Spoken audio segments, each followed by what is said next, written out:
Primo test, quindi vedrò come va, vedrò com'è, Massimo. Sarò più preparato le prossime volte. Hanno presentato la domanda oltre 1700 candidati, i posti a disposizione invece per diventare dipendenti del Comune di Vicenza sono in tutto 22.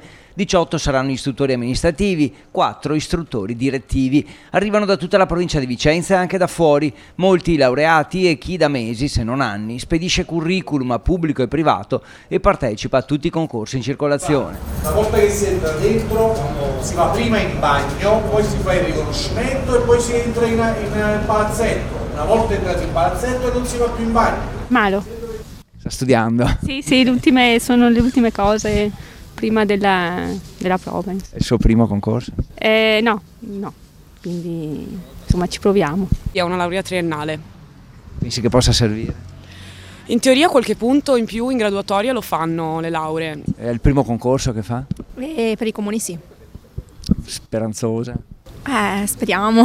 Ho studiato un po'? No, perché sono reduce da un altro concorso precedente in DSGA per le scuole, quindi attendo l'esito per quello, però insomma siamo venuti qua anche a provare questo. C'è chi è teso e preoccupato, chi la prende con filosofia. Si sono dati appuntamento per il primo giorno al palazzetto di Via Goldoni, divisi in 2 gruppi. Io sempre da Vicenza e sì, anch'io ho studiato un pochino perché avevo inviato già il curriculum da altre parti, ho studiato un pochino nel tempo libero. Noi siamo qui di Vicenza. Con che aspettative siete qui? Beh, è il mio primo concorso, penso anche per lui e proviamo, insomma, siamo in tanti, però si prova. Avete studiato?